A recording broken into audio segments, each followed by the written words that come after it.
ইউনূস যদি সঠিক পথে থাকে তাহলে ভারতের কোনো ক্ষমতা নাই তার পশমের কোনো ক্ষতি করতে পারে। ধরে কোন কথা ঠিক বরকত নাই। তো মাছের পেটে ইউনূস নবী কান্দেন, একটা দোয়া পড়ছে। সে দোয়াটা আপনারা জানেন, লা ইলাহা ইল্লা আনতা সুবহানাকা ইন্নী কুনতু মিনাজ জালিমিন। যখন বিপদে পড়বেন এই দোয়া বেশি বেশি, আল্লাহ তাআলা বিপদ মুক্ত করে দিবে। আপনারা বলেন তো ইব্রাহিম নবী অগ্নিকুণ্ডে কাঁদছিল, কান্দে নাই। অগ্নিকুণ্ডকে আল্লাহ শান্তির বাগান বানায় দিছে। শান্তির বাগান যদি বানায় দেয় তাহলে কান্নার কোনো দরকার আছে? একটু শুনলে ভালো হলো। আচ্ছা আচ্ছা ঠিক আছে। আচ্ছা এই চেয়ারে একজন বসেন, চেয়ার ফাঁকা থাকা যাবে না, সামনের দিকে একজন বসেন। চেয়ারে ওই চেয়ার বসেন বসেন বসেন, সামনে চেয়ারগুলো ফাঁকা না রেখে ওই ফাঁকা জায়গা শয়তান বসবে, বোঝেন না কিছু? ফাঁকের মধ্যে শয়তান বসবে।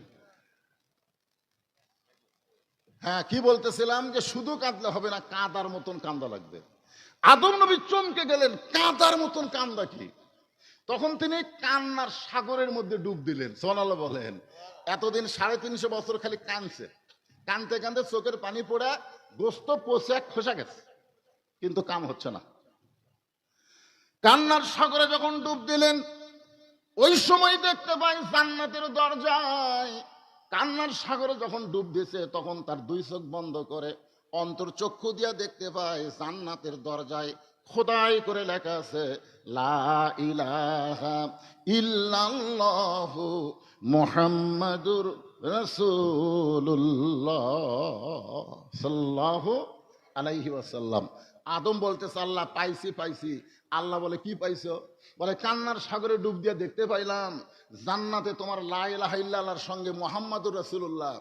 এতদিন 350 বছর লা ইলাহা ইল্লাল্লাহর কাছে কেঁদেছি, এখন মুহাম্মদ রাসূলুল্লাহর ওসিলায় আমি একটু কানবার চাই। আল্লাহ কয় আদম আর কান্না লাগবে না, ওই নামটা ওসিলা করার সঙ্গে সঙ্গে আমি আল্লাহ তোমাকে মাফ করে দিলাম। তাহলে আজকে যারা বাংলাদেশে মুসলমান বলে দাবি করতে চান, শুধু লা ইলাহা ইল্লাল্লাহ বললে হবে না, মুহাম্মদ রাসূলুল্লাহকে মানা লাগবে। জোরে কোন কথা ঠিক কিনা? মুহাম্মদ রাসূলুল্লাহকে কি করা লাগবে? মানতে হবে। কুল রাসূল আপনি বলেন ইন কুনতুম তুহিব্বুনাল্লাহ ফাত্তাবিউনি ইউহিব্বুকুমুল্লাহ ওয়া ইয়াগফির লাকুম যুনুবাকুম আল্লাহু গফুরুর রহিম। আল্লাহ বলতেছে রাসূল আপনি বলে দেন, কেউ যদি আমি আল্লাহকে ভালোবাসতে চায় বা আল্লাহর ভালোবাসা পাবার চায় তাহলে ফাত্তাবিউনি, আপনাকে ইত্তেবা করা লাগবে, আপনাকে অনুসরণ করা লাগবে। আপনাকে অনুসরণ করলেই আমি আল্লাহ তাকে ভালোবাসবো, আর আমার ভালোবাসা হলো তার জীবনের সমস্ত গুনাহ খাতা আমি আল্লাহ মাফ করে দিব। তাহলে রাসূলকে ভালোবাসা মানে রাসূলকে খালি নবী হিসাবে জানলে হবে না, নেতা হিসাবে তাকে গ্রহণ করা লাগবে। জোরে কোন কথা ঠিক কি না? কতগুলো চামচা কয় না আমার নেতার চরিত্র ফুলের মতন পবিত্র, নামাজ পড়ে না একত্ব, এগুলা নেতা। জোরে কোন এগুলা নেতা।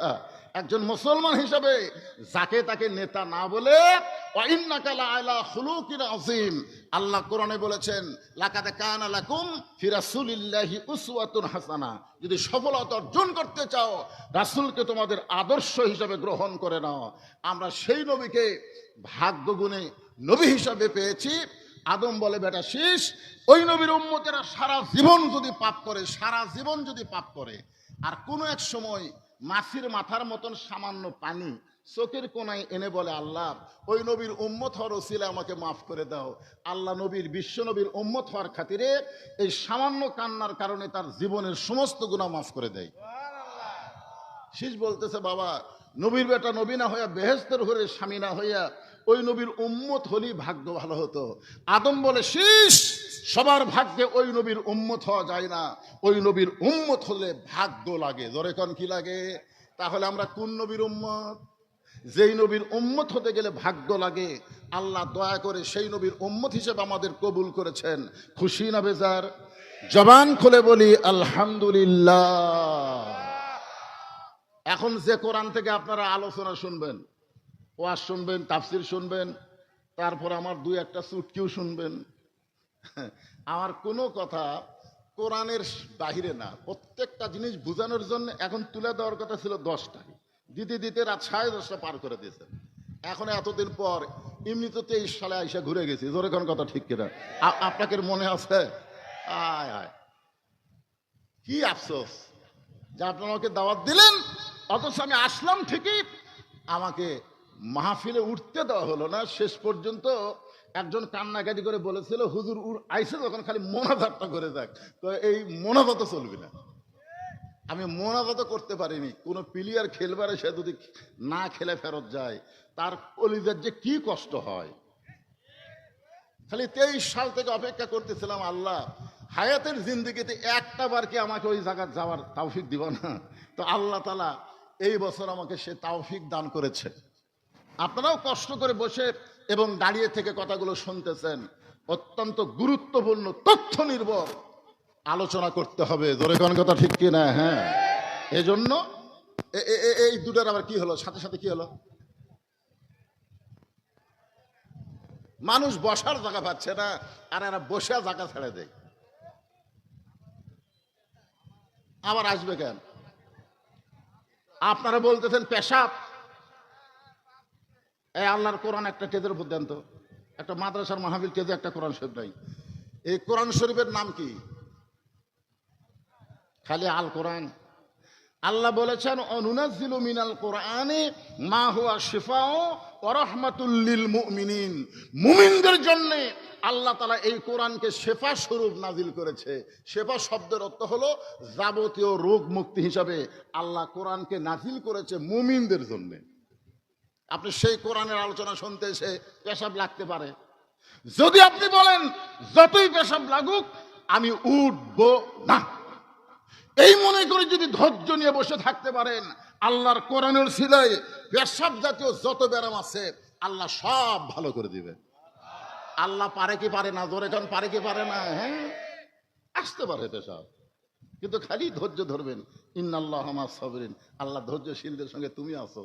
এই উঠে গেলে জায়গা পাবো না, আল্লাহ আমি উঠবো না, পেশাব করবো না। প্রথমে একটু কুটকুট করবে, তারপরে দেখবেন আস্তে আস্তে পেশাবের জায়গা ঠান্ডা হয়ে যাবে। পেশাব জাতীয় যত ব্যারাম আল্লাহ ভালো করে দিবে। সুবহানাল্লাহ বলেন। কারণ কোরআনের ক্ষমতা আছে না নাই? জোরে করে আছে না নাই? আমি আপনাকে দেখাবো, একটু ধৈর্য ধরেন। যে কথা বলতেছিলাম, যেই কোরআনের তাফসীর শুনতে আইছেন, আলোচনা শুনতে আইছেন, এই কোরআনের মধ্যে কোনো সন্দেহ নাই। আল্লাহ কি বলেছেন? জালিকাল কিতাবুল লা রাইবা ফি হুদাল লিন-নাস। কি তার মানে হুদা গেল, ভুল কইয়া লাভ নাই। আমি হুদাল লিন-নাস বলছি, আপনারা সাথে সাথে বলছেন হুদাল লিল মুত্তাকিন। তার মানে কি? কোরআন সবার জন্য হেদায়েত না। এই বাংলাদেশের মুসলমান দাবি করবে সবাই আল্লাহর কোরআনের দল করতে পারবে না। জোরে কোন কথা ঠিক কি না? কারণ এখানে আল্লাহ মুত্তাকিন শব্দ উল্লেখ করে বুঝাই দিয়েছেন, একমাত্র মুত্তাকি যারা কোরআন থেকে হেদায়েত পাবে তারা। আবু জেহেলের মতন কোরআন শুনবা আর তোমাকে কোরআন হেদায়েত দিবে? কখনোই দিবে না। আবু জেহেল সারা রাত কোরআন শুনছে, সারা রাত। আপনারা তো বসার জায়গা পাচ্ছেন, ওর বসার জায়গা হয়নি। চোরের মতন চুপি চুপি ঘরের বাহির থেকে সারা রাত কোরআন শরীফ তেলাওয়াত শুনছে। সকালবেলাকে মিটিং এর মধ্যে বলতেছে, এত সুন্দর কোরআনের বাণী, রাতটা কোন দিক দিয়ে গেল আমি বুঝবারই পারিনি। সুবহানাল্লাহ কোন কথাটা কিন্তু কোরআনের পক্ষে বলেছে, যে এত সুন্দর কোরআনের বাণী, আমার রাতটা কোন দিক দিয়ে গেল আমি বুঝবারই পারিনি। আবু সুফিয়ান বলতেছে, নেতা, যেই কোরআন শুনতে এত ভালো লাগে সেই কোরআন গ্রহণ করলে অসুবিধা কি? শুনতেই যদি এত ভালো লাগে সেটা ধরলে অসুবিধা কি? তখন আবু জেহেল বলতেছে, আবু সুফিয়ান তুই এমন কথা কইলি, এটা জোরে বলা যাবে না, তুই আমার কাছে আয়। যে কাছে কাছে কানে কানে বলতেছে, এই কোরআনকে গ্রহণ করলে তোর আমার ভুয়া নেতৃত্ব চলবি না। তোর আমার যে নেতৃত্ব চলতেছে মানুষকে নির্যাতন করা, সেই ভুয়া নেতৃত্ব চলবে না। আসল নেতা হয়ে যাবে আব্দুল্লাহর এতিম পোলা। আজও যারা বাংলাদেশে আবু জেহেলের মতো নেতৃত্ব দিবার চায়, তারা এই কোরআনকে মাইনাস করে নেতৃত্ব দিবার চায়। ধরে এখন কথা ঠিক না? কোরআনকে মাইনাস করলে আপনি মুত্তাকি হবার পারবেন না। কোরআন থেকে হেদায়েত নিতে গেলে আল্লাহ বলেছেন হুদাল্লিল মুত্তাকিন, তাদেরকে মুত্তাকি হতে হবে। এখন মুত্তাকিদের জন্য আল্লাহ কি বলতেছেন? ইয়া আইয়ুহাল্লাযীনা আমানুত্তাকুল্লাহা হাক্কা তুকাতিহি ওয়া লা তামুতুন্না ইল্লা ওয়া আনতুম মুসলিমুন। কোরআন তেলাওয়াত শুনলে কি বাড়ে? দুই চারজন বলতেছে, ওয়াইজা তুলিয়াত আলাইহিম আয়াতুহু জাদাতুহুম ঈমানান ওয়া আলা রাব্বিহিম ইয়াতাওয়াক্কালুন। আল্লাহ বলতেছেন কোরআনের তেলাওয়াত যখন হবে, ওই তেলাওয়াতে ঈমান কি হবে? বৃদ্ধি পাবে। আর ঈমান বৃদ্ধি পাওয়ার লক্ষণ কি? এই ঈমান বৃদ্ধি পাওয়ার লক্ষণ কি? চুপ থাকা। আমরা এতদিন চুপ থাকা কিছুই হয়নি, জবান খুললেই কাম হয়। জোরে কোন ঠিক কিনা? হ্যাঁ, এই জন্যে জবান খুলবেন কি দিয়া? আল্লাহু আকবার শব্দ দিয়া। যেই শব্দ শুনলে শয়তান পালায় যায়, আল্লাহ খুশি হয়। এই জন্য যখনই কোরআনের তেলাওয়াত শেষ হবে, মুমিন মুসলমান জবান খুলে বলবো আল্লাহু আকবার। কি বলবো? আল্লাহু আকবার। আল্লাহ বলতেছেন যারা আমাকে বিশ্বাস স্থাপন করেছো, তাদের 1 নম্বর আমল হচ্ছে আত্তাকুল্লাহ, 2 নম্বর আমল হচ্ছে হাক্কা তুকাতিহি, আর 3 নম্বর কথা হলো ওয়ালা তামুতুন্না ইল্লা ওয়া আনতুম মুসলিমুন। তোমরা মুসলমান না হয়ে মরো না। আমরা মুসলমানের ঘরে জন্ম নিয়ে কি হয়ে মরবো? কথা কয় না। মুসলমানের ঘরে জন্ম নিছি, মরবো কি হয়ে? আরো জোরে বলেন।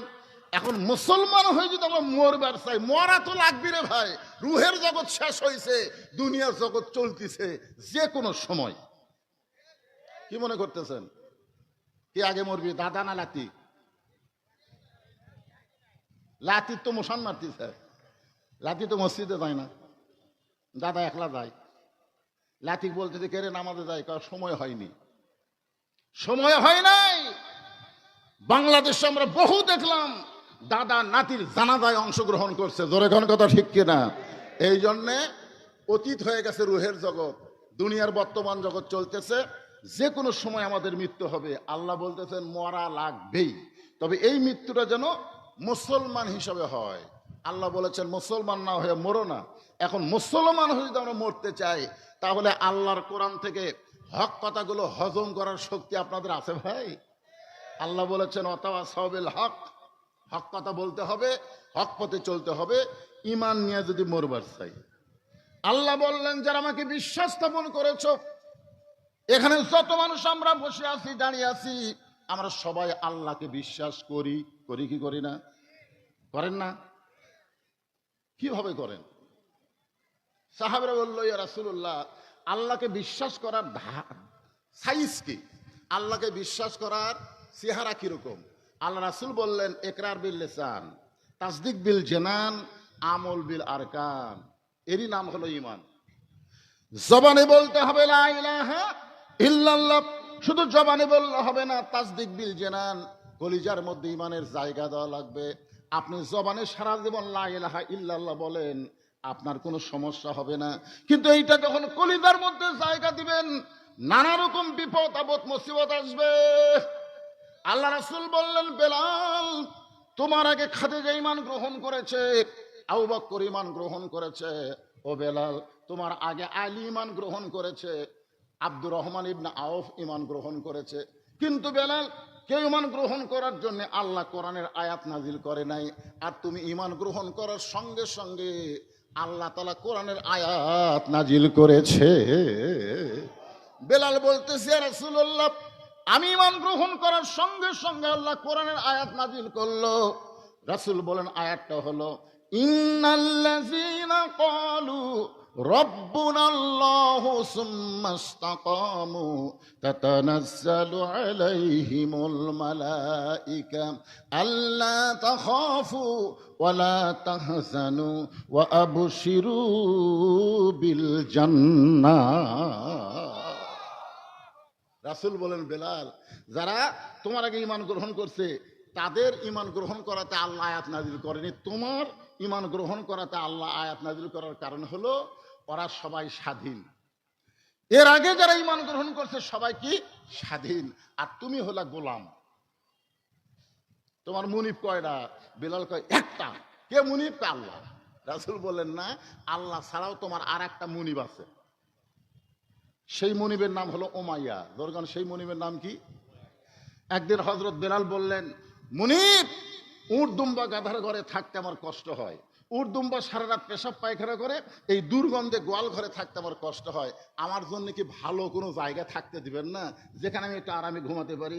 বেলালের মুনিব বলতেছে, বেলাল তোর কথা শুনে আমার হাসি লাগতেছে, আমার কাছে উট দুম্বা গাধার দাম আছে, তোর দাম আমার কাছে নাই। বেলাল দেখতেছে কি সমাজ চলতেছে, যেই সমাজে উট দুম্বার দাম আছে কিন্তু বেলালের দাম নাই। কি সমাজ! হযরত বেলাল মানুষের অধিকার পাওয়ার জন্য দিনের বেলা ঈমান গ্রহণ করতে পারে নাই। সবাই যখন ঘুমায় গেছে তখন বেলাল চুপি চুপি আল্লাহ নবীর হাতে ঈমান গ্রহণ করেছে। রাসূল বলেন, বেলাল নিজ থেকে ঈমানের কথা প্রকাশ করো না, তবে ঈমানটা কলিজার মধ্যে রাইখা দিবা, কেউ যেন কোনো কিছুতেই তোমার ঈমানটা টের না পায়। বেলাল সঙ্গে সঙ্গে বললেন, ইয়া রাসূলুল্লাহ, কেউ যেন আমার ঈমানের খবর না পায়, তবে আপনি শুনে নেন, যদি দুনিয়ার মানুষ আমার ঈমানের খবর পায় আমার জীবন যাবে, কিন্তু এক মুহূর্তের জন্য আমি ঈমান ছাড়ব না। এক ওয়াক্ত নামাজ পড়েনি, খালি ঈমানের কলেমা গ্রহণ করার সাথে সাথে বেলালের ঈমান এমন পোক্ত হয়ে গেছে, দরকার হলে জীবন যাবে কিন্তু ঈমান হারা হব না। আল্লাহ রাসূল দোয়া করলেন, বেলাল তোমার কথার উপরে আল্লাহ যেন তোমাকে কবুল করে, জোরে কোন আমিন। বেলাল আসতেছে আর চিন্তা করতেছে যে আমি তো উট দুম্বা গাধার ঘরেই থাকবো, এই দুর্গন্ধের মধ্যে, এই মনে করে গোয়াল ঘরের দরজা খুলে তাকায় দেখে গোয়াল ঘরের উট দুম্বা গুলো সবাই দাঁড়িয়ে আছে, কেউ পেশাব পায়খানা করেনি। সুবহানাল্লাহ বলেন না কেন? আচ্ছা বলেন কেন করেনি? আল্লাহ কোরআনে বলেছেন, অহুয়া মাকুম আইনামা কুনতুম, ঈমানদার তুমি আছো যেখানে আমি আল্লাহ আছি সেখানে। এতদিন বেলাল একা ছিল গোয়াল ঘরে, বেলাল কে ছিল? একা ছিল। আজকে বেলালের সাথে কি আছে? আরো ধরে বলেন। আল্লাহ বলেছেন, এই উট দুম্বা তোরা দিনের বেলা পেশাব পায়খানা করবি, রাতের বেলা পেশাব পায়খানা করতে পারবি না, কারণ এতদিন বেলাল একলা ছিল, আমি আজ থেকে আল্লাহ বেলালের সঙ্গে থাকবো। এখন বলেন তো উট দুম্বা সৃষ্টিকার, হুকুম মানবে কার? বেলাল ঈমান গ্রহণ করলাম, উট দুম্বা পেশাব বন্ধ করে দিল। সকালবেলা কাজই হলো গোয়াল ঘর সাফ করা, আর সেইটাই যদি না করা লাগে তাহলে কি করবে বেলাল? তখন নামাজ নাই, রোজা নাই, শুধুমাত্র কলেমা। আল্লাহ বলেছেন, ইয়া আইয়ুহাল্লাযীনা আমানু উযকুরুল্লাহা যিকরান কাসীরা। আপনি বেশি বেশি নামাজ পড়েন, এ কথা আল্লাহ বলেনি। বেশি বেশি রোজা করেন, এ কথা আল্লাহ বলেনি। বেশি বেশি দান করেন, এ কথা আল্লাহ বলেনি। সব সময় হজ করেন, এ কথা আল্লাহ বলেনি। আল্লাহ বলেছেন বেশি বেশি জিকির করো। আপনার নামাজের চাইতে, রোজার চাইতে, হজের চাইতে জিকিরের দাম আল্লাহর কাছে অনেক বেশি। বলেন সুবহানাল্লাহ। কিছুদিন আগে আমির হামজা এক জায়গায় ওয়াজ করছে যে মা খাদিজা এক ওয়াক্ত নামাজ পড়েনি, মা খাদিজা একটা রোজাও করেনি, মা খাদিজা একদিনও পর্দার মধ্যে ছিল না, মা খাদিজা হজও করেনি, একটা টাকা যাকাতও দেয়নি, তারপরও আল্লাহ তাআলা তাকে সালাম দিয়েছে, বেহেশতের মধ্যে আল্লাহ একটা ঘর বানায় দিছে। এইটা আমির হামজা বলার পরে ফেসবুকে সেই সমালোচনা। যারা জানে না তারা তো সমালোচনা করবেই। এখন কতগুলা ফেসবুক মুক্তি হচ্ছে, জোরে কোন কথা ঠিক কিনা? এখন এইটা দেখে কেড়ে খাদিজার শানে এরকম বেয়াদবিমূলক উচ্চারণ করলো। আসলে মা খাদিজা কখন মারা গেছে আপনারা তো জানা লাগবে। আল্লাহ রাসূল যে মেরাজ করেছেন, মেরাজ করার কিছুদিন আগে মা খাদিজা দুনিয়া থেকে বিদায় নিচ্ছে। তাহলে মা খাদিজা যখন বিদায় নিল তখন নবী নামাজই পায়নি, নামাজ পাইছে মেরাজের রজনীতে 5 ওয়াক্ত। তাহলে খাদিজা মারা গেল কখন? নামাজ পাওয়ার আগে না পরে? আগে যদি মারা যায় নামাজ কোথায় পড়বে? হিজরির 2য় সালে আল্লাহ তাআলা রোজা দিতে, নবী মক্কা থেকে মদিনায় হিজরত করার 2 বছর পরে আল্লাহ রোজা ফরজ করেছে। এখন আপনারা বলেন খাদিজা যখন মারা গেল তার কত বছর পরে? 3 বছর আর 2 বছর, 5 বছর পরে আল্লাহ রোজা দিল। তাহলে খাদিজা রোজা কোথায় করবে? জাকাত আইছে একই, রোজার বছরই জাকাত, তাহলে খাদিজা জাকাত কোথায় দিবে? হজ আইছে একেবারে হিজরতের 9ম বছরে হজ ফরজ, তাহলে খাদিজা হজ কোথায় যাবে? আপনার বলেন খাদিজার সময় পর্দার কোনো আইনই ছিল না, তাহলে খাদিজা পর্দা কেমনে করবে? এইগুলো না বুঝে বক্তারও বলা দরকার, বিশ্লেষণ করে ব্যাখ্যা করে বক্তা হয়তো পরে ব্যাখ্যা করেছে, কিন্তু ওই ব্যাখ্যা বলতে যায়নি, ওটা আবার ইউটিউবেররা কাটিং করে ছেড়ে দিচ্ছে। দরকার কি করে ছেড়ে দিচ্ছে? কাটিং করে ছেড়ে দিচ্ছে। আর জনগণ ওরে বাবা রে। তাহলে খাদিজা কি করে আল্লাহর সালাম পেল, কি করে আল্লাহ জান্নাতে একটা ঘর দিল? অবশ্যই মুসলমান হিসেবে আমাদের জানার অধিকার আছে। জোরে কোন আছে না? রে মায়েরা যারা পর্দার অন্তরে আছেন, বলছিতে ওয়াজ শুনবার আইছেন, একটু মনোযোগ দিয়ে আজকে ওয়াজ শুনবেন। খাদিজাতুল কুবরা, একটু মনোযোগ দিয়ে শুনবেন। নামাজ পড়ে নাই, রোজা করে নাই, হজ করে নাই, যাকাত দেয় নাই, তারপরে আল্লাহ তাকে সালাম দিয়েছে। আল্লাহ জান্নাতে তার একটা ঘর বানাইছে। একটাই মাত্র আমল তখন ছিল, সে আমলের নাম হলো জিকির করা। তাহলে দুনিয়াতে সর্বপ্রথম মুসলমানের যে আমল, উম্মতে মুহাম্মাদের আমলের নাম কি? সবাই কর না কেন? আজকে এই জিকিরের কথা বললে কবে হুজুর পীর সাহেব হলো নাকি রে? আমাদের বাংলাদেশে কিছু জাকের পার্টি আছে। জোরে কন কি পার্টি? এই জাকের পার্টির কারণেই তো জিকিরের বদনাম হচ্ছে। জাকের পার্টিকে জিকির কি সাইজ আপনারা জানেন না? আমার দয়াল বাবার দরবারেতে কেউ ফিরে না খালি হাতে। আপনার বলেন এটা কি জিকির করা না মস্কারি করা?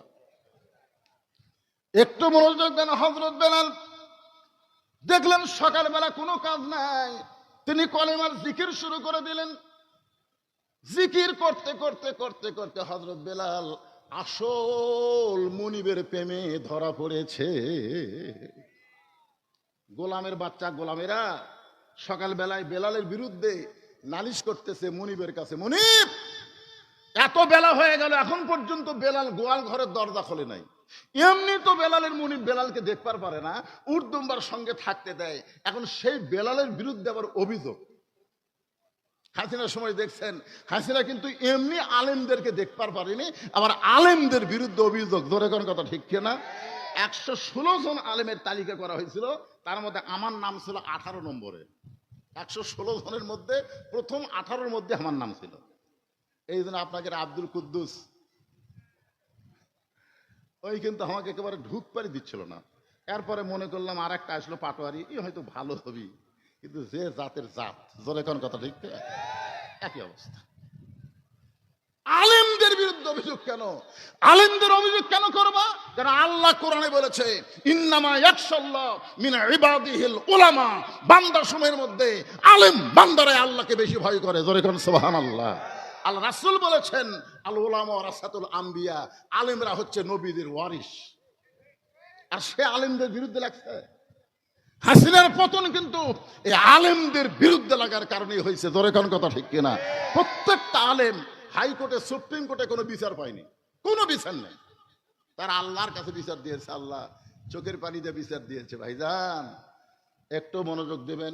এমনি তো বেলালকে দেখতে পারে না, আবার সেই বেলালের বিরুদ্ধে অভিযোগ করেছে মুনিব চামড়ার চাবুক নিয়ে। চামড়ার চাবুক না বেলালের দরজায় এসে ডাকতেছে, বেলাল ও বেলাল এত বেলা হয়ে গেল এখনো পর্যন্ত দরজা খুলিস না। বেলাল রে তোর এমন কি ঘুম হলো এখনো দরজা খুলিস না? কারণ বেলাল আসল মুনিবের কাছে ধরা দিয়েছে, নকল মুনিবের শব্দ বেলালের কানের মধ্যে ঢুকতেছে না। সুবহানাল্লাহ কর না খান। হ্যাঁ, হযরত বাইজিদ বোস্তামি নামাজের মধ্যে আছে মরুভূমিতে। এখন এক মেয়ে বাইজিদ বোস্তামির সামনে দিয়ে ঘুরতেছে। বাইজিদ বোস্তামি নামাজ শেষ করবে, এই মহিলা, এই তুমি কি পাগলি হয়ে গেলে নাকি? আমি নামাজ পড়তেছি আর তুমি আমার সামনে দিয়ে ঘুরতেছ। মহিলা মুসকে মুসকে হাসার বলে, নামাজ কার ইবাদত? এই জোরে কোন নামাজ কার ইবাদত? তুমি যখন সালাতু মিরাজুল মুমিনিন, নামাজ হচ্ছে মুমিনদের জন্য আল্লাহর মিরাজ, আল্লাহর ইবাদতের মধ্যে শামিল হইছো, তোমার সামনে আমি ঘুরতেছি, তুমি কেমনে দেখলা? তার মানে বোঝা গেল তুমি নামাজের মধ্যে ছিল না। নামাজের ভিতরে থাকা আর নামাজ পড়া দুইটা এক না, দুইটা এক না। জোরে কোন কথা ঠিক কিনা? আজকে আমরা অনেকে নামাজ পড়ি কিন্তু নামাজের ভিতরে ঢুকতে পারি না। নামাজের নিয়ত করার সঙ্গে সঙ্গে দুনিয়ার নানা রকম খবর আমাদের কাছে চলে আসে। কি করেছি সারাদিন সব কথা মনে হয়, হয় কি হয় না? জোরে কোন হয় কি হয় না? কিন্তু সঠিকভাবে যদি নামাজের মধ্যে ঢুকতে পারি, আসসালাতু মিরাজুল মুমিনিন, নামাজ হচ্ছে মুমিনদের মেরাজ। বেলালের মুনিবের রাগ বেশি হওয়ার কারণে মারছে লাত্তি। দরজা খুলে গেছে, দরজা খুলে দেখে গোয়াল ঘর গোটা পরিষ্কার। সুবহানাল্লাহ বলেন। বেলালের মুনিব বলতেছে, এই গোলামের বাচ্চা, গোলামের, এই তোরা বেলালের বিরুদ্ধে আমার কাছে মিথ্যা নালিশ করলি।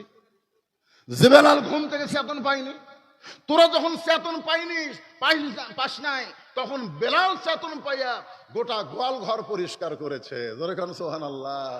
আসলে দেখেন, বেলালের মুনিব বেলালকে মারতে গিয়া বেলালের প্রশংসা করতেছে। আসলে বেলাল পরিষ্কার করছে, গোয়াল ঘর পরিষ্কার করেনি, কিন্তু ইমানের নূর দিয়া তার ভিতরের সমস্ত অন্ধকার পরিষ্কার করেছে। জোরে কান কথা ঠিক কিনা? বেলালের মুনিব ডাকতেছে গোয়াল ঘরে, রে বেলাল তুমি কোথায়? বেলাল ডাকতে ডাকতে গোয়াল ঘরের কোনায় গিয়ে দেখে বেলালের গোটা দেহ থর থর করে কাঁপতেছে। ইজা যুকিরাল্লাহু ওয়াজিলাত কুলুবুহুম, যখন কেউ আল্লাহর জিকির করে, এই জিকির করার কারণে তার অন্তরের মধ্যে তড়পড়ানি শুরু হয়ে যায়। সুবহানাল্লাহ বলেন। বেলাল জিকির করতেছে কার? আল্লাহ কি বলতেছেন? ইজা যুকিরাল্লাহু ওয়াজিলাত কুলুবুহুম। বেলালের অন্তরের মধ্যে তড়পড়ানি শুরু হয়েছে। বারবার বেলাল বলে ডাকতেছে, বেলাল কোনোই কথা কয় না। হয়ে গেছে লা ইলাহা ইল্লাল্লাহু মুহাম্মাদুর রাসূলুল্লাহ। আচ্ছা, আমাদেরকে কেউ যদি চামড়ার চাবুক দিয়ে আঘাত করে, আমরা কি বলবো? ও মারে বাবারে। জোরে কর কথা ঠিক কিনা? আপনি আল্লাহরে বলবেন না মারে বাবারে বলবেন? কোনটাকে বলবেন? কথা কয় না। আর যারা প্রকৃত ইমানদার তারা কি বলবে? আল্লাহ আল্লাহ, ও আল্লাহ তুমি কোথায়? আল্লাহ, এই কথাই বলবে। আমরা বাপ মা চিনেছি, কিন্তু আল্লাহকে আমরা চিনবার পারিনি। ধরে কোন কথা কন না কেন ভাইজান? তো বেলালের গায়ে যখন আঘাত করেছে, বেলালের জবান ফসকে বের হয়ে গেছে, ভিতরে যা আছে সেটাই বার হবে। ধরে কোন কথা ঠিক কিনা? আজকে যে যেমন মানুষ মাইক পালে দেখবেন সে তেমন বক্তব্য দেয়, তেমন বক্তব্য দেয়, কোরআন হাদিসের বিরুদ্ধে কথা বলে যাচ্ছে। আমরা কিছুই বলতে পারতেছি না। একটু মনোযোগ দিয়ে শোনেন। যে বস্তার মধ্যে সোনা আছে, বস্তার মুখ খুললে সোনাই বের হবে, আবার যে বস্তার মধ্যে ছাই আছে, মুখ খুললে ছাই বের হবে। জোরে কোন কথা ঠিক কিনা? বেলালের ভিতরে কি আছে? হ্যাঁ, যেই মাত্র জবান খুলেছে বের হয়ে গেছে লা ইলাহা ইল্লাল্লাহু মুহাম্মাদুর রাসূলুল্লাহ। বেলালের মুনিবের হাত থেকে চাবুক পড়ে যায়, গোটা দেহ থর থর করে কাঁপতেছে আর বলতেছে, বেলাল রে, তুই আমার মুনিব হইয়া আমার শত্রুর দলে কখন ভর্তি হলি? তুই আমার গোলাম হইয়া আমার শত্রুর দলে কখন ভর্তি হলি? বেলাল বলতেছে, গভীর রাত্রে। বেলালের মুনিব মোমায় বলতেছে, গভীর রাত্রে যখন ইমান গ্রহণ করছিস, দুনিয়ার কেউ জানে না, তুই ইমান ছেড়ে দে, আমি তোকে গোলামি মুক্ত করব, এবং এই গোয়াল ঘরের মধ্যে যত উট দুম্বা রয়েছে আমি সব তোকে পুরস্কার হিসেবে দিয়ে দেব। আপনার বলেন তো, ইমানের পাওয়ার আছে না নাই? জোরেতন আছে না নাই? সব পুরস্কার দিবার চাই, কিন্তু বেলাল কি উত্তর দেয়? যে গোটা দুনিয়া আমারে দিলেও আমি ইমান হারা হতে পারবো না। বেলালকে সারাদিন ধরে মারছে, সারাদিন ধরে মারার পরে সারা রাত বেলালের বুকের উপরে পাথর চাপা দিয়ে রাখছে। এরপরও বেলাল যখন ইমান হারা হয় না, সকাল বেলা বেলালের জিব্বা টেনে বের করে ওই জিব্বার মধ্যে পেরেক মারছে। এরপরও বেলাল আল্লাহর জিকির করতেছে। এর নাম হলো ইমান। সেই ইমানদারকে লক্ষ্য করে আল্লাহ বলতেছেন, আত্তাকুল্লাহ, ভয় করতে হবে কার? এই জোরে কান, ভয় করতে হবে কার? আল্লাহর ভয় যখন মুসলমানের কলিজায় আসবে, এটা কিন্তু বর্তমান সমাজ দেওয়া হবে না। বর্তমান সমাজে আমরা আল্লাহর ভয় করে মসজিদে জোহরের নামাজ পড়তে চাই। আপনাকে এখানকার বলতেছি না, গুরুদাসপুরের মডেল মসজিদের কথা বলতেছি। গুরুদাসপুর মডেল মসজিদে আপনি জোহরের নামাজ পড়বেন সামনে কাতারে, কিন্তু সমস্যা হলো আপনার পায়ে 2000 টাকার জুতা আছে। আপনি এখন বলেন তো, মসজিদ দরজার যায় আপনি কার ভয় আগে করবেন? আপনার বুঝতে পারতেছেন আমার কথা? এখানে আল্লাহ বলতেছেন আত্তাকুল্লাহ, ভয় করতে হবে কার? কিন্তু বর্তমান পরিবেশে আপনি 2000 টাকার জুতা নিয়ে বিপদ পড়ে গেছেন। জুতার দরজা থুয়া যদি ভিতরে যাই, আশা দেখবো আমি আছি কিন্তু আমার জুতা নেই। বর্তমান পরিবেশে ঠিক কিনা বলেন? তাহলে কি করতেছে? আস্তে করে জুতা তুলতেছে। তো দুই কান্দে দুই ফেরেশতা বলতেছে, আল্লাহ কি লেখনো? আল্লাহ বলতেছে আমার ভয় আমার ঘরে ঢুকতেছে, কিন্তু বেটা বর্তমান পরিবেশ আগে চোরের ভয় করছে। ফেরেশতা বলে তাহলে লিখবো কি? আল্লাহ বলতেছেন চোরের ভয় আল্লাহর ভয় একই কলিজার মধ্যে যদি রয়, তার কোনোদিন আত্তাকুল্লাহ আদায় হয় না। আত্তাকুল্লাহ আদায় করতে গেলে কেবলমাত্র ভয় করতে হবে কার? তো কেবলমাত্র আল্লাহর ভয় যদি আমরা করতে চাই, তাহলে বর্তমান পরিবেশে আল্লাহর ভয় করা যাবে না। আল্লাহর ভয় করতে গেলে আল্লাহর কোরআনের পরিবেশ আমাদের বাংলাদেশে চালু করা লাগবে। জোরে কোন কথা ঠিক কিনা? এই জন্যে বাংলাদেশে একটা রব উঠেছে। কি রব? সব কিছুই তো আমরা দেখলাম, কি পেলাম? আগামীতে যে কোরআনের ওয়াজ শুনি, শুধু ওয়াজ শুনবো না, এই কোরআনকে আমরা একটু নিজের চোখে দেখবার চাই। জোরে কোন কথা ঠিক কিনা? শুধু হাফিজি মাদ্রাসার দিকে তাকায় দেখেন, আর আপনাকে পুরুলিয়া প্রাইমারির দিকে তাকায় দেখেন, এই দুটা দেখলেই তো আপনি বুঝতে পারবেন। প্রাইমারির জন্য জীবনে ভিক্ষা করা লাগলো না, একটা টাকা কোনোদিন প্রাইমারি হেডমাস্টার কারো কাছে ভিক্ষা করলো না, তারপরে প্রাইমারি চলে কেমনে দেয়? আর এই মাদ্রাসার জন্য বক্তা ওয়াজ শুরু করে কিছুক্ষণ পর করে দেও বাবা দেও বাবা, এই যে দেও বাবা শুরু হয়ে গেল। তাহলে আমরা কোরআনের কি দেখলাম? কোরআন চলে ভিক্ষা দিয়া, আর প্রাইমারি চলে সরকারের টাকা দিয়া। জোরে এই দেখতেছেন আপনারা, নিজ চোখে দেখতেছেন তো? এই যে দেখতেছেন, এই দেখার নাম দেখা না, আসলে মূলত দেখা কি এইটা বোঝানোর জন্য বলতেছে আত্তাকুল্লাহ। অর্ধ জাহানের খলিফা হযরত উমর জুমার দিনে যখন খুতবা দিচ্ছেন, জুমার দিনে খুতবা শুরু করেছেন, মাঝখান থেকে এক মুসল্লি দাঁড়িয়ে বলতেছে আমির আল মুমিনিন, আপনার খুতবা আমরা শুনবো না। উমর ফারুক ইসলামকে গিয়ে বলতেছে আমার খুতবা কেন শুনবা না? আমার অপরাধ কি? কি অপরাধে তুমি আমার খুতবা শুনবা না? বলে আমি না, যত মানুষ আপনার খুতবা শুনতেছে কেউ আপনার খুতবা শুনবে না। উমর ফারুক বললেন আমার অপরাধ কি? সাহাবী বলতেছে আপনার অপরাধ হলো আমাদেরকে খাটো পাঞ্জাবি দিয়া, আপনি লম্বা জুব্বা পরে খুতবা পড়তেছেন, আমাদেরকে খাটো পাঞ্জাবি দিবেন, আপনি লম্বা জুব্বা পরবেন। এই লম্বা জুব্বা কোথায় পাইলেন? যতক্ষণ পর্যন্ত না বলবেন ততক্ষণ পর্যন্ত আপনার খুতবা শুনবো না। আত্তাকুল্লাহ, ভয় কার? আরো জোরে বলেন। যদি মানুষের আইন চলতো টুটি ধরে, ওমর ফারুক তখন বাংলাদেশের মতন ৯৬টা দেশের রাষ্ট্রনায়ক, বাংলাদেশের মতন ৯৬ দেশের খলিফা, তারই জুব্বা লম্বা, এই তুই দেখিস কে? আর অর্ধ পৃথিবীর খলিফা। আত্তাকুল্লাহ কারে কয়? আল্লাহর হয়। উমরের চোখ দিয়ে দর দর করে পানি পড়তেছে। এমন সময় আব্দুল্লাহ ইবনে উমর ৩০ পারা কোরআনের হাফেজ, ৬ লক্ষ হাদিসের হাফেজ, সুবহানাল্লাহ বলেন। অর্ধ জাহানের খলিফা ওমর ফারুকের ছেলে কয় পারা কোরআনের হাফেজ? ৩০ পারা কোরআনের হাফেজ, ৬ লক্ষ হাদিসের হাফেজ। বাবার পাশে গিয়ে বলতেছে রে নবীর সাহাবীরা, আমার বাবার জুব্বা লম্বা বলে তোমরা বাবার খুতবা বন্ধ করে দিলে, কিন্তু আমার দিকে একটাবার তাকায় দেখো, তোমরা খাটো হলেও নতুন কাপড় পরে নামাজ পড়তে আইছো, কিন্তু আমার পরনে নতুন কোনো কাপড় নাই। সাহাবীরা বলতেছে, বিশেষ করে ওসমান গনি বলতেছে আব্দুল্লাহ, আজকে জুমার দিনে সবাই নতুন কাপড় পরে নামাজ পড়তে আইছে, আর তুমি পুরাতন কাপড় কেন পরলা? আব্দুল্লাহ কান্দের বলে আমি পুরাতন কাপড় কেন বললাম? যদি আজকে আমি নতুন কাপড় পরতে চাইতাম তাহলে আমার বাবার জুব্বা লম্বা হতো না। সুবহানাল্লাহ বললেন না? তোমরা যখন সবাই ঘুমিয়ে যাও তখন আমার বাবা ঘুমায় না। যেদিন থেকে বাবা আমার মদিনার খলিফার দায়িত্ব পাইছে সেদিন থেকে বাবা কোনো নেতা না, বাবা তখন জনগণের সেবক হয়ে গেছে। সবাই যখন ঘুমায় আত্তাকুল্লাহ কার ভয়ে? আল্লাহর ভয়ে আমার বাবা ঘুমায় না। মানুষ কে কোথায় কিভাবে আছে নিজের চোখে দেখার জন্য চোরের মতো সারা রাত আমার বাবা ঘুরে বেড়ায়, চোরের মতো সারা রাত। হযরত ওমর ঘুরতে ঘুরতে দেখতেছে একটা পুরুষ মানুষ তাঁবুর বাহিরে এসে খালি উত্তরে যায় দক্ষিণে যায়, একবার উত্তর দিকে যায় একবার দক্ষিণে যায়। ওমর ফারুক এই দৃশ্য দেখার পরে তিনি বললেন লোকটা তো অস্থির, আর অস্থির লোককে যদি তুমি থামাবার চাও নবীর তরিকা মোতাবেক তাকে সালাম দাও। ধরে এখন কি দাও? তো লোকটা একবার উত্তরে যাচ্ছে দক্ষিণে যাচ্ছে, খালি এই ছটফট ছটফট করতেছে। ওমর ফারুক তাকে স্থির করার জন্য সালাম দিলেন, আসসালামু আলাইকুম ইয়া আব্দুল্লাহ। লোকটা সালামের উত্তর দেয় না। ওমর ফারুক আবার সালাম দিলেন, আসসালামু আলাইকুম ইয়া আব্দুল্লাহ, রে আল্লাহর বান্দা তোমার উপর আল্লাহর রহমত বর্ষিত হোক। লোকটা সালামের উত্তর দেয় না। ওমর ফারুক যখন আবার সালাম দিবার যাচ্ছে, এমন সময় লোকটা বলে, মিয়া বারবার আমাকে সালাম দাও মিয়া, তুমি জানো না আমার মনের মধ্যে শান্তি নাই, তোমার সালাম খেলে উপর দিক দিয়ে যায়, ভিতরে ঢুকতেছে না।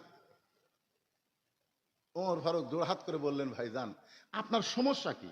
বলে, আমার বাড়ি হলো অমুক জায়গায়, আমি যাচ্ছি অমুক জায়গায়। ওমর ফারুক যখন কোরআন দিয়ে রাষ্ট্র চলায়, তখন দিনেও যা রাতেও তাই। জোরে খান সুবহানাল্লাহ। দিনের বেলাও যা রাতের বেলাও তাই। কোরআন দিয়ে যখন রাষ্ট্র চলে, তখন দিনের বেলাও যেমন শান্তি, রাতের বেলাও আরো ঘুরে শান্তি। সুবহানাল্লাহ কোন না কেন? তা আমার বউকে নিয়ে, আমার গর্ভবতী বউকে নিয়ে আমি অমুক কাফিলায় যাচ্ছি।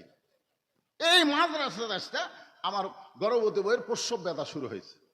আর বউটা যখন প্রসব ব্যথায় কাতরাকাতি শুরু করছে, তখন আমি তাবু টাঙ্গাইয়া আমি অস্থির হয়ে ঘুরতেছি। এই মুহূর্তে আমি ধাত্রী পাই কোথায়? আমি কখনো উত্তরে যাই, দক্ষিণ যাই, মিয়া আমার মধ্যে যন্ত্রণা আর খালি সালাম দাও। ওমর ফারুক মুস্কা হেসে বললেন, ভাইজান ইন্নাল্লাহা মা'আস সাবিরিন, ধৈর্যশীলদের সঙ্গে আল্লাহ রয়েছে, তুমি একটু ধৈর্য ধরো, আমার কাছে ভালো ধাত্রীর খবর আছে। সুবহানাল্লাহ কোন? এক দৌড়ে বাড়িতে গেলেন, বাড়িতে গিয়ে ডাক দিলেন, আব্দুল্লাহর মা। যে আব্দুল্লাহর মা বলে ডাক দিছে, সঙ্গে সঙ্গে ওমর ফারুকের বিবি দরজা খুলে দিস। ওমর ফারুক চুম করছে, কে গো? আমি রাতের বেলা মানুষের দুঃখ কষ্ট দেখবার যাই, আমি মনে করছিলাম 2-3 বার ডাক দিলেও তুমি চেতন পাবা না। এই গভীর রাত্রে আব্দুল্লাহর মা বলতে দরজা খুললা, কারণ কি? বলে, আপনি যেদিন থেকে মানুষের দুঃখ কষ্ট রাতের বেলা দেখা শুরু করছেন, আমি সেই রাত থেকে সারা রাত দরজায় দাঁড়িয়ে দাঁড়িয়ে আমি আল্লাহর কাছে দোয়া করি, আল্লাহ আমার স্বামীকে তুমি হেফাজত করো। জোরে কোন সুবহানাল্লাহ। আপনি মানুষের দুঃখ কষ্ট নিজের চোখে দেখবেন, আর আমি বউ হইয়া ঘুম পারবো, আপনি সেই বউ আমাকে পাঠান। আমি আমার বউরে বহুদিন কইছি ওয়াজ করে রাত্রিবেলা বাড়িতে আসবো। আমি মনে করছিলাম হয়তো ওমর ফারুকের বউয়ের মতন আমার বউ হবে। আল্লাহর কোরআন আমার সামনে, কোনোদিন আমার বউকে আমি চেতন পাইনি। যতদিন আমার মা জীবিত ছিল, বিশ্বাস করেন আমার মাকে কোনোদিন ডাকা লাগেনি। আমার জুতার শব্দই মা বুঝবার পারে। রাত 2টা হোক 3টা হোক, আমি মার জানলার ধার দিয়ে হাঁটে যেতেই মা বলে, বাবা বউ যান ডাক দিস না বাবা, আমি চেতন আছি। মা যখন দরজা খুলে দেয়, আমি একদিন পায়ে পড়ে বললাম, মা কোনোদিন আপনাকে ডাকা লাগে না, আপনি দরজা খুলে দেন, চেতন কেমনে পান? মা বলতেছে, তোর বউ ঘুমানোর আগে আমাকে বলেছে আজকে তুই ওয়াজ করে বাড়িতে আসবি। এইটা শোনার পরে দুনিয়ার কোনো মা ঘুমাতে পারে না, দুনিয়ার কোনো মা ঘুমাতে পারে না। আজকে যাদের মা নাই তারা বুঝতেছে, 23 সালের 25 ডিসেম্বর আমার মা দুনিয়া থেকে বিদায় নেওয়ার পর আমি বুঝতেছি, যার বাবা নাই, যার মা নাই, এই দুনিয়াতে তার আর কেউ না আছে। কথা কোন আছে? আর যাদের বাপ মা আছে এরা বুঝবার পারতেছে না। বাপ মা যতদিন জীবিত থাকে সন্তান বুঝবার পারে না। দাঁত থাকতে মানুষ দাঁতের মূল্য দেয় না, চোখ থাকতে মানুষ চোখের গুরুত্ব বোঝে না। যখন দাঁত পড়ে যায়, চোখ চলে যায়, তখন বুঝে চোখ আর দাঁতের গুরুত্ব কি। জোরে কোনো কথা ঠিক? বাপ মা আছে তো বুঝবার পারতেছেন না। একের বইয়ের কাছে বইয়ের মা বসে আছে, ও এখন বলতেছে, আম্মা আম্মা আল্লাহ তাবুদু ইল্লা ইয়াহু ওয়া বিল ওয়ালিদাইনি ইহসানা। আল্লাহু আকবার। একটু মনোযোগ দিয়ে শুনবেন। ওমর ফারুক এক দৌড়ে এসে দরজায় যেই মাত্র বললেন আব্দুল্লাহর মা, সঙ্গে সঙ্গে দরজা খুলে দিল। ওমর ফারুক বলেন, আব্দুল্লাহর মা জান্নাতে যাবার চাও? তো বলে, জান্নাতে যাবার চাই মানে? জান্নাতে যদি যাবার চাও তাহলে গরম পানি একটা প্রসব কিভাবে সন্তান ধাত্রীরা দুনিয়াতে আনে সেই ব্যবস্থা নেও। ওমর ফারুকের বিবি সব কিছু নিয়ে গভীর রাত্রে ওমরের সঙ্গে চলতেছে, তাবুর অপর পৃষ্ঠে ঢুকায় দিয়া ওমর ফারুক লোকটাকে শুধু বলতেছে, ইন্নাল্লাহা মা'আস সাবিরিন, আল্লাহ ধৈর্যশীলদের সঙ্গে আল্লাহ আছে, আর অস্থিরতা ঘরে লাগবে না।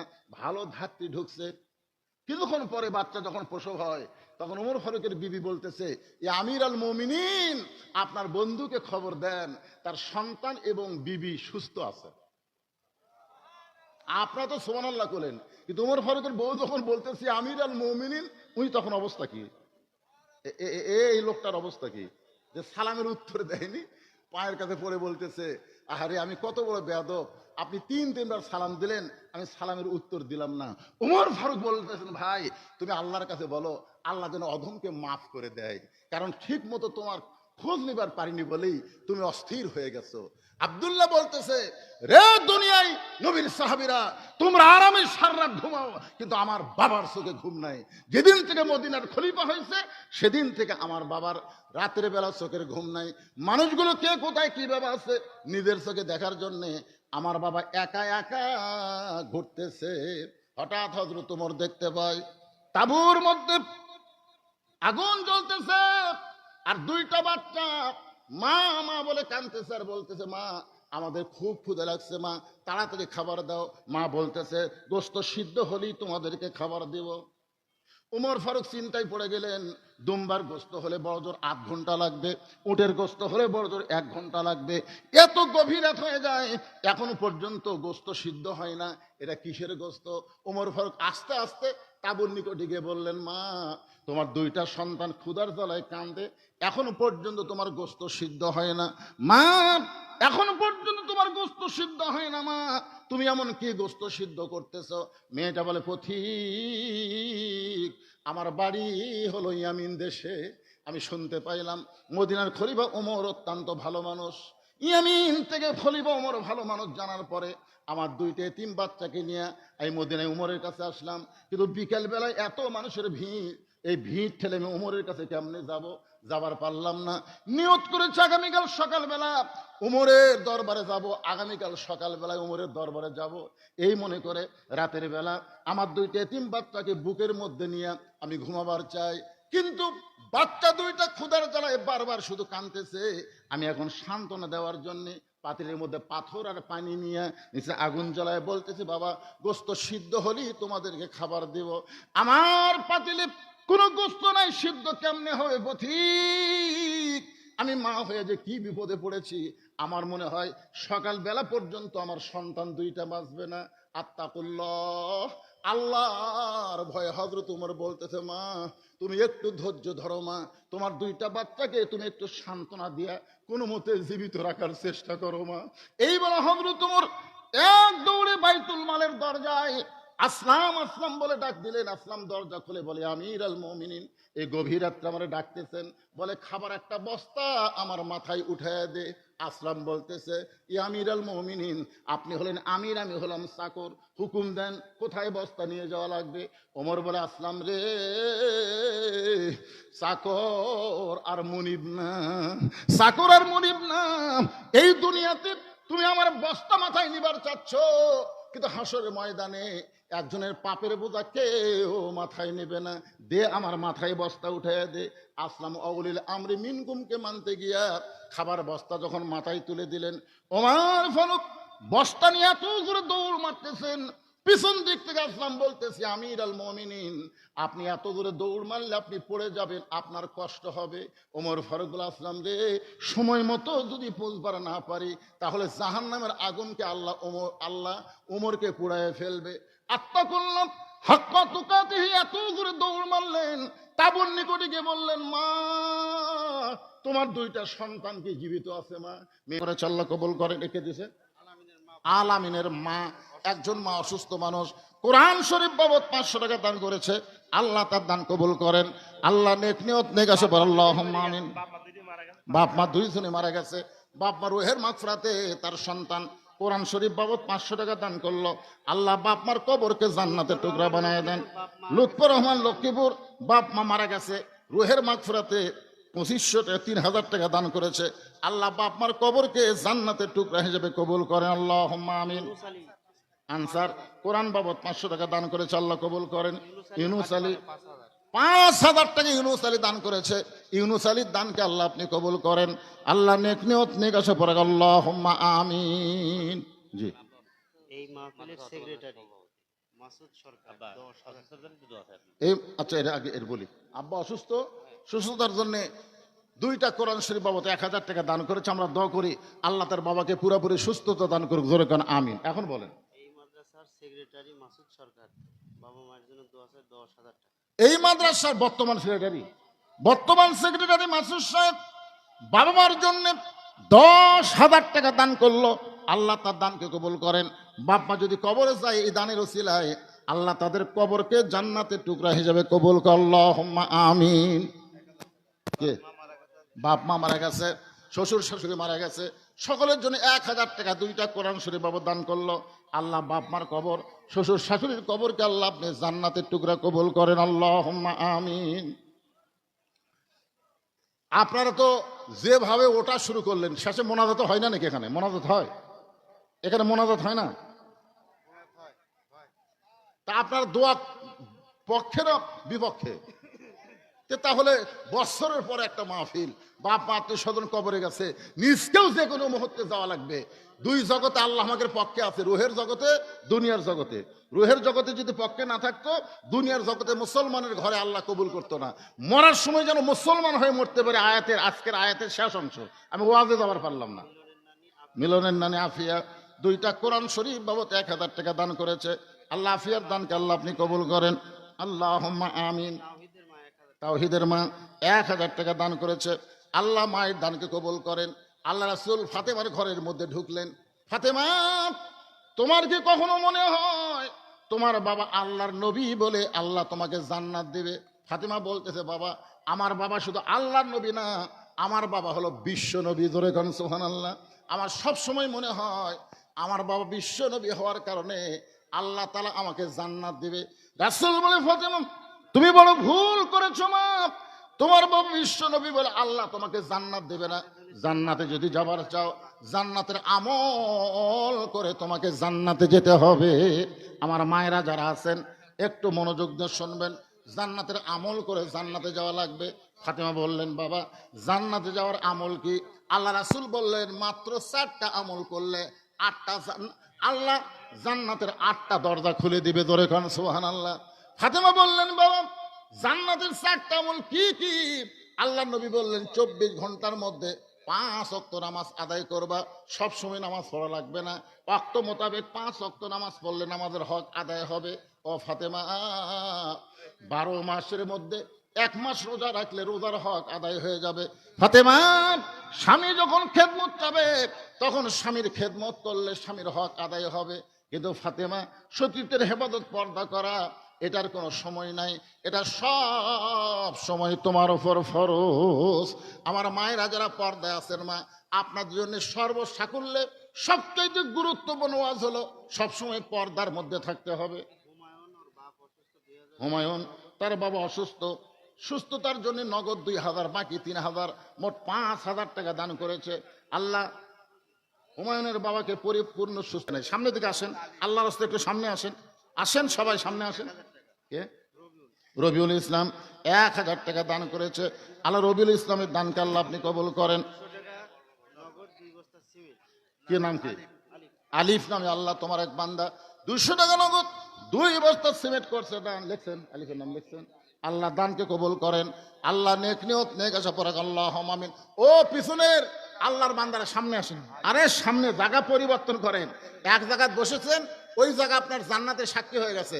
আর এক জায়গায় বসতেছেন, ওই জায়গাও আপনার আল্লাহ জান্নাতের সাক্ষী বানায় দিবে। প্রত্যেকটা জায়গা আপনার জান্নাতের সাক্ষী হবে, কারণ এটা জান্নাতের বাগান, বুঝুন না? এই জন্য একটু সামনে আসেন। আচ্ছা, ঠিক আছে। আর ওই হাতত দাও, আমি হাতত পাই। শহীদুল ইসলাম বাবা মায়ের জন্য দোয়া চাই। শহীদুল ইসলাম বাপ মায়ের জন্য 1100 টাকা দান করেছে। আল্লাহ তার দানকে কবুল করেন। আর না বাপ মার কবরকে জান্নাতের টুকরা হিসেবে কবুল করেন, আল্লাহুম্মা আমিন। ইয়াকুব আলী মাঠপাড়া 500 টাকা দান করেছে। তোমার মায়ের জন্য দোয়া করি, আল্লাহ মাকে জান্নাত দেখ। যেরকম আমিন। আব্বু মারা গেছে, মা মারা গেছে, আরে পাগল হয়ে বুঝবার পারছে। 20 টাকা দান করেছে। আল্লাহ বাপ মার কবরকে জান্নাতের টুকরা বানান, আল্লাহুম্মা আমিন। কি নাম? খবিরউদ্দিন। এই মাদ্রাসার হিতাকাঙ্ক্ষী বাপ মার জন্য দোয়া চাই যে 5000 টাকা দান করবে। আল্লাহ তার দানকে কবুল করেন, বাপ মার কবরকে জান্নাতের টুকরা বানায় দেন, আল্লাহুম্মা আমিন।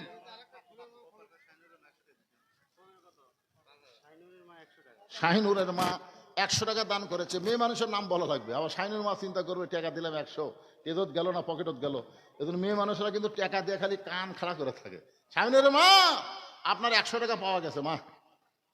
হ্যাঁ, মেয়েরা যেটা দিবেন আপনারা শুনবেন, দেখেন তো আপনাকে নাম এখানে বক্তা বলে কিনা। নাম না বললে বুঝবেন টাকা চলে গেছে। মহিলারা মহিলাদের মধ্য থেকে 500 টাকা দান করা হয়েছে। আল্লাহ মায়েদের দানকে আল্লাহ আপনি কবুল করুন, আল্লাহুম্মা আমিন। এই মাদ্রাসা হিতাকাঙ্ক্ষী জহিরউদ্দিন 3000 টাকা দান করেছে। আল্লাহ তার দানকে কবুল করেন, আল্লাহুম্মা আমিন। অনেক দান করে আপনাদের মাদ্রাসায়, আমি মনে করছি আদায় শেষ। নাসের মিল্কি ধানোরা ওনার ছেলের জন্য দোয়া নাসের মিল্কি ধানুরা ছেলের জন্য দোয়া আছে, কি দিল? ধানোরা 1 বস্তা সিমেন্ট 1 বস্তা সিমেন্ট দান করবে। আল্লাহ দানকে কবুল করেন। মেয়েদের কাছ থেকে 1 বস্তা টাকা পাওয়া গেছে না, 1 ব্যাগ টাকা দিচ্ছে আমার মায়েরা।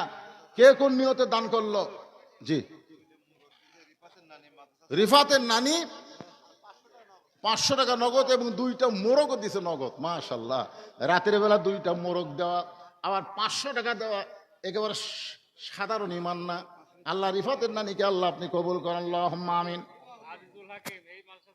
এই মাদ্রাসার ছাত্র আজিজুল হক 1000 টাকা দান করেছে, আল্লাহ কবুল করেন। আশরাফ আলী 500 টাকা দান করেছে। আশরাফ আলীর দানকে আল্লাহ আপনি কবুল করেন, আল্লাহুম্মা আমিন। আমার মায়ের একটু মনোযোগ দিয়ে শোনেন। রাসূল বললেন, ফাতেমা পর্দার আমলটা 24 ঘন্টায় তোমাকে করা লাগবে।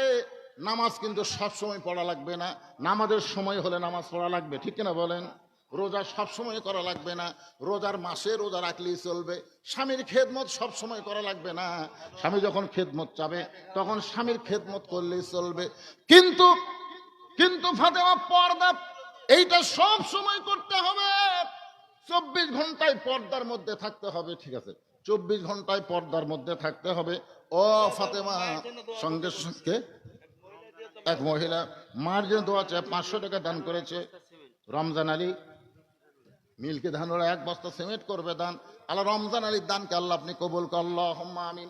সঙ্গে সঙ্গে ফাতেমার গায়ে একটা ওন্না ছিল, ফাতেমার গায়ে একটা ওন্না ছিল। মাঠ পরে 1 বস্তা সিমেন্ট কি রে বাবা, যদি টান দিবার পারি না রে, এটি লিখে দিলে কি হয়? 1 বছর সিমেন্ট বক্তা যদি না বলে দান কবুল হবে না, এরকম নিয়ত করলে আল্লাহ দানই নিবে না। বক্তা বলা লাগবে কেন? আপনি দিয়ে দেন।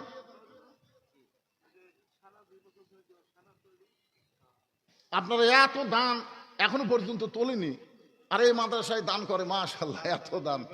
আগে আদায় করছে, মনে করছে আদায় শেষ। এত লোক যে দান করবে। কে দিল 2 বস্তা সিমেন্ট?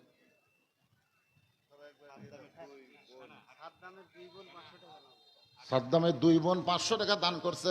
আল্লাহ দানকে কবুল করেন, আল্লাহুম্মা আমিন। আপনি খালি সমানে লেখেন তো ভাইজান। আপনারা কিরকম মনে করতেছেন যে আমরা দান করার পরে বক্তার নাম না বললে দান কবুল হবে না, এরকম কি মনে হয়? বরং প্রকাশ্যে দান করার চাইতে গোপন দান করা আল্লাহর কাছে অনেক প্রিয়। জোরে কোন ঠিক কিনা? বাংলাদেশে যত বেশি বড় বড় জিনিস হয়েছে, এই দানগুলা কিন্তু প্রকাশ্যে হয়নি। এই যে মাদ্রাসায় যারা জায়গা দিছে, মাদ্রাসায় যারা তৈরি করেছে, তারা হয়তো মানুষকে জানায়নি, শুধু আল্লাহ জানে। আপনারা জানবেন যে যত বড় বড় দান এগুলো সব গোপন দান। সুবহানাল্লাহ বলেন। আর এই চুচরা ফুটিয়ে এগুলো সব প্রকাশ্যে আদায় হয়। বড় বড় দান, সবচাইতে বড় দানকারীর নাম হলো ওসমান গনি। সুবহানাল্লাহ বলেন। আপনি জানেন একদিন আল্লাহ রাসূল বলেছেন, ওসমান ওসমান এদিকে আসো, আল্লাহ তোমাকে এত সম্পদ দান করেছে, সেই সম্পদ কতটুকু হতে পারে তুমি কি তার হিসাব জানো? ওসমান গনি বলতেছি, ইয়া রাসূলুল্লাহ, আল্লাহ আমাকে এত সম্পদ দিছে, আমি তার পরিপূর্ণ হিসাব দিবার না পারলেও একটা হিসাব আমার কাছে আছে। তো আল্লাহ রাসূল, ওসমান কোন হিসাব তোমার কাছে আছে? বলে হিসাবটা হলো, আল্লাহ আমাকে যত সম্পদ দিছে এই সম্পদগুলো গুদামে রাখার পরে গুদামের তালা দিয়ে যে চাবিগুলো হয়, এই চাবি টানতে একটা উট হিমশিম খায়। মানে গুদামত তালা দেওয়ার পরে যে চাবি হয়, এই চাবি টানতে একটা উট কি করে? হিমশিম খেয়ে যায়। তা আল্লাহ রাসূল বলে, ওসমান, আল্লাহ যদি তোমার এই সমস্ত সম্পদ ফেরত চায় তুমি কি দিবা? আল্লাহ যে তোমাকে সম্পদ দিছে, এই সম্পদ যদি আল্লাহ ফেরত চাই তুমি কি দিবা? ওসমান গনি মারছে, দৌড় মারছে। তো ওমর ফারুক বলতেছে, ইয়া রাসূলুল্লাহ, আপনি এই কথা বলার পরে ওসমান এত জোরে দৌড় মারলো কারণ কি? আল্লাহ রাসূল বললেন, দেখা যাক। কিছুক্ষণ পরে ওসমান যে উট চাবি টানে, ওই উটের রশি ধরে আল্লাহ নবীর কাছে এনে বলতেছে, ইয়া রাসূলুল্লাহ, শুধু গুদাম না, গুদামের ভিতরে মাল না, গুদামের যে তালা দিছি তালা না, এই চাবি সহ উটটা আমি আল্লাহ রাস্তায় দিয়ে দিলাম। তাহলে কি দিল? মানে যা ছিল তো রাসূল বললেন, ওসমান সবই যখন আল্লাহকে দিয়ে দিলা, তোমার জন্য রাখলা কি? ওসমান বলতেছে, আল্লাহ এবং রাসূল আমার জন্য থাকলেই যথেষ্ট। নবী আসমানের দিকে তাকাই বলেন, আল্লাহ, এই ওসমানকে তুমি কি দিবা? আল্লাহ বলতেছে, এইরকম দানকে আমি আল্লাহ খুশি হয়ে দান করাই লাগলো না, খালি নিয়ত করার সাথে সাথে আমি আমার গানি ডিগ্রি ওসমানকে দিয়ে দিলাম। ধরে কারণ সুবহানাল্লাহ। রাসূল বললেন, আল্লাহ গানিয়ুন ওয়া আনতুমুল ফুকারা ইল্লা ওসমানও গানিয়ুন। ধরে কারণ সুবহানাল্লাহ। এই জন্য ভাইজান, যারাই দান করতেছেন কখনোই মনে করবেন না বক্তা আমার নাম বলে নাই, আমার দান বুঝে আল্লাহর দরবারে কবুল হয় নাই, একথা মনে করবেন না। বরং আপনি দান করার সঙ্গে সঙ্গে আল্লাহর জান্নাতের খাতায় আপনার নাম লেখা করেছে। কারণ আস-সাকিউ হাবিবুল্লাহ, রাসূল বলেছেন, দানকারী আল্লাহর দোস্ত, ওয়ালাউ কানা ফাসিকান, যদিও সে ফাসিক হয় তারপরে আল্লাহর দোস্ত। কারণ দানকারীর কলিজায় আখিরাতের প্রতি বিশ্বাস বাড়ে যায়। দানকারীর কলিজায় আল্লাহ আখিরাতের প্রতি বিশ্বাস বাড়ায় দেয়। আপনারা বলেন তো, যারা এখানে দান করলেন এরা কি দুনিয়াতে পাচ্ছে? মন খালি বারবার বলবে, তুই যে পকেট থেকে টাকা দিলি, টাকাটা তোর কমে গেল রে, এটা মন বলবে। কিন্তু মন যতই বলুক ভাইজান, আল্লাহ বলেছেন, ইউফা ইলাইকুম, তুমি মনে করো না যে আমি আল্লাহ ফকির, তুমি যেটা আমাকে দিলে আমি দুনিয়াতেই তোমাকে 10 গুণ ফিরাই দিব, আর আখিরাতে আমি আল্লাহ তোমাকে জান্নাত দিয়ে দিব। জোরে কোন সুবহানাল্লাহ। এজন্য আপনারা মনে করেন না যে নাম বলা লাগবে। আমি যে কথাটা বলতেছি, পুরুষ মানুষ ইচ্ছা করলে সব মাহফিল যাওয়ার পারবেন, কিন্তু মহিলারা কিন্তু সবাই যাওয়ার পারবে না। আমার সে মায়েরা বসে আছেন পর্দার অন্তরালে, সেই মায়েদের জন্য বলতেছে, মা, সঙ্গে সঙ্গে ফাতেমার কাছে ওড়না ছিল, ওই ওড়নাটা মাথার উপর দিয়ে বললেন, বাবা, এই মুহূর্ত থেকে আমি ফাতেমা পর্দার মধ্যে ঢুকে গেলাম। যেই বলেছে আমি পর্দার মধ্যে ঢুকে গেলাম, সঙ্গে সঙ্গে নবী বললেন, আমিন। ফাতেমা বললেন, আমি পর্দার মধ্যে ঢুকে গেলাম। নবী কি বললেন? আমিন। এই বলে নবী বাইরে গিয়ে বললেন, আল্লাহ, আমার মেয়েটাকে তুমি পর্দার মধ্যে কবুল করে নাও। কারণ বাবাকে সাক্ষী রেখে যে মাথায় ওড়না টেনে দিয়ে বলতেছে আমি পর্দার মধ্যে ঢুকে গেলাম, আল্লাহ ফাতেমার পর্দাকে কবুল করে নাও। নবীর দোয়া আল্লাহ এমন কবুল করলো, একদিন আল্লাহ তাআলা নবীকে ডাক দিল, হাবিব গ, আপনার ফাতেমার খবর আপনি জানেন? আপনার ফাতেমার খবর জানেন? তো রাসূল বলতেছে, ফাতেমা আমার মেয়ে, আমি খবর জানি না মানে? তা আল্লাহ বলেন, আপনি কি খবর জানেন? ফাতেমা আপনার মেয়ে, আপনি কি খবর জানেন? আমার মেয়ে খুব কষ্টে আছে, আমার মেয়ে সকালে খায় বিকালে পায় না, এমন একটা গরিবের সঙ্গে আমার মেয়ের বিয়ে হচ্ছে, আপনি ঘটকালি করে দিয়েছেন আল্লাহ। আলী ছাড়ার পাত্র পাননি, তার বাড়িতে খাওয়ার কিছু থাকে না, আমার মেয়েটা খুব কষ্ট আছে। আল্লাহ ডাক দিল, হাবিব, আপনি শুনলে খুশি হবেন, আমি আল্লাহ ফাতেমার পর্দাকে কবুল করে ফাতেমাকে সাইয়্যিদাতুন নিসাই আহলেল জান্নাহ, জান্নাতি নারীদের নেত্রী ঘোষণা করে দিলাম। ধরে কান সুবহানাল্লাহ। আল্লাহ নবী দৌড়ে এসে ফাতেমাকে বললেন, ফাতেমা, ফাতেমা, আল্লাহ তোমার পর্দাকে কবুল করে তোমাকে জান্নাতি নারীদের নেত্রী ঘোষণা করেছে। ও ফাতেমা, তুমি জান্নাতি নারীদের নেত্রী হয়ে যাবে, তুমি জান্নাতি নারীদের নেত্রী হয়ে যাবে। আমার মায়েদের বলতেছে, মা, যতই আমল করেন, 1 নম্বর গুরুত্বপূর্ণ আমলের নাম হলো পর্দা। এমন পর্দা ফাতেমা আল্লাহর কাছে করেছে, সবসময় দোয়া করতো, আল্লাহ খালি দুনিয়াতে পর্দা না, আল্লাহ এই পর্দাটা তুমি কবুল করো, পর্দার মধ্যে আমার মৃত্যু দিও, পর্দার মধ্যে আমার কবর যেন হয়, আমার কবরের খবর যেন দুনিয়ার কোনো মানুষ না পায়, আমার কবরটাও যেন আল্লাহ তুমি পর্দা করে দিয়ে দাও। জোরে খান সুবহানাল্লাহ। এমন দোয়া করছে বুঝলেন। গভীর রাত্রে তাকে দাফন করা হয়েছে, গভীর রাত্রে দাফন করার পরে হযরত আলী আল্লাহর কাছে বলতেছে, আল্লাহ, আমি স্বামী হিসেবে দুনিয়াতে ফাতেমারে খুশি করতে পারিনি, ফাতেমারে আমি কিছুই দিবার পারিনি। আল্লাহ, ফাতেমা আমার সংসার আসার পর থেকে এত কষ্টের মধ্যে ছিল, আজকে গভীর রাত্রে ফাতেমাকে দাফন করার পরে আমি তোমার দরবারে কাঁদতেছি, আল্লাহ ফাতেমার পর্দাকে তুমি কবুল করো। জোরে কোন সুবহানাল্লাহ। কি দোয়া করবে? ফাতেমার নামাজ কবুল করো, ফাতেমার রোজা কবুল করো, এগুলো বলেনি, বলেছে ফাতেমার পর্দাকে তুমি কবুল করো। মায়েরা শোনেন, যত ইবাদত করেন, নামাজ পড়েন, হজ করেন, যাকাত দেন, আপনি রোজা রাখেন, কিন্তু পর্দা যদি ঠিক মতো না করেন, একটা ইবাদত আল্লাহর দরবারে কবুল হবে? কথা কয় না, কবুল হবে? পর্দা না থাকলে কোনো ইবাদত মায়েদের কবুল হবে না। স্বামী দোয়া করতেছে, আমার বিবির পর্দাকে কবুল করো। এই দোয়া করার সঙ্গে সঙ্গে তাকায় দেখে, সঙ্গে সঙ্গে তাকায় দেখে কয়েকটা পুরাতন কবর দেখা যায়। এইমাত্র ফাতেমার কবর দিছে, সেই নতুন কবর আর নাই। এখনই কবর দেওয়া হলো, সেই নতুন কবর কোথায় গেল? গোটা জান্নাতুল বাকির মধ্যে ফাতেমা দৌড়ায়, আলী দৌড়ায় আর কান্দে আর বলে ফাতেমার কবর, ফাতেমার কবর। কে যেন ডাকতে বলে আলী, আমি আল্লাহ তাআলা ফাতেমার পর্দাকে কবুল করার কারণে তার কবরটাকেও পর্দার মধ্যে কবুল করেছি। আমি আল্লাহ খুশি হইয়া তাকে জোহরা ডিগ্রি দান করেছি। জহুরা ডিগ্রি দান করেছে। জহুরা, জহুরা কি? আমার মায়েদের জন্য ওয়াজটা করতে চাইছিলাম, কিন্তু আসলে সব ভেস্তে গেল। আল্লাহর বান্দারা, এখন 12:30 বাজতেছে। আপনারা যারা পরহেজগার মোত্তাকি মানুষ, তারা সবসময় খেয়াল করে যে তারিখের মধ্যে ওয়াজ শুনবো, যে এই তারিখে বিজ্ঞাপন সব আছে, এই তারিখের মধ্যে হুজুর ওয়াজ শেষ করে মোনাজাত করবে। খালি ওয়াজ শুনলে হবে না, ফজরের নামাজ হামাকরক জামাতের সঙ্গে আদায় করা লাগবে। জোরে কোন কথা ঠিক কিনা? এদিকে কিন্তু এখন জনগণ খুবই সজাগ। একটা কথাই নাই, আগের দিন বাঘে খাচ্ছে, আগের দিন বাঘে খাচ্ছে। এখন অনেকে চিন্তা করতেছে যে আমরা বড় দল, আমরা এই সেই, এরকম চিন্তা করলে থাকলে হবে না তো। মানুষ এখন অনেক সজাগ হয়ে গেছে। জোরে কোন কথা ঠিক কিনা? আগে আমরা দেখছি এরকম আপনাদের গুরুদাসপুরের ওয়াজ মানে লাস্টে তবারক থাকে না, লাস্টে পোলা থাকে না, খিচুড়ি থাকে না। আমি যতগুলো মাহফিল করছি শেষে তবারক আছে। মানুষকে ওয়াজ যেমন হয় হোক, লাস্টে তো তবারক আছে, অন্তত তবারকের টানে বসে থাকে। কিন্তু এখন মানুষ চালাক হয়ে গেছে, ওয়াজাটা গভীর রাত্রে তবারক খেলে আর পেট খারাপ করা যাবে না, কারণ এত রাত্রে তবারক আর তবারক থাকে না, গজব হয়ে যায়। এই মাদ্রাসার একজন ছাত্রের মা, ইমনের মা 500 টাকা দান করছে। আল্লাহ ইমনের মায়ের দানকে আল্লাহ কবুল করেন। সকলে বলে আল্লাহুম্মা আমিন। জিয়ারুলের মা মাঠপাড়া থেকে 500 টাকা বাকিতে দান করেছে। আমার মায়েদের বলতেছি, মা আপনারা সবসময় মাদ্রাসায় দান করবেন। ইয়াকুবের মাও আপনারই বোন, মাশাআল্লাহ 3000 টাকা দান করেছে। বোন না বলে ইয়াকুবের মা বলতেছে। আপনার একেবারে সহোদর বোন, যাই হোক, যারা তো বোন দান করেছে 3000 টাকা। ইয়াকুবের মা, আল্লাহ দানকে কবুল করেন। জোরে বলেন আল্লাহুম্মা আমিন। এরকম মায়েরা যারা এখনো দান করতে পারেন নাই, এত রাত হয়ে গেছে তারপরেও আপনারা দান করতে পারেন নাই, সবসময় মাদ্রাসায় দান করবেন।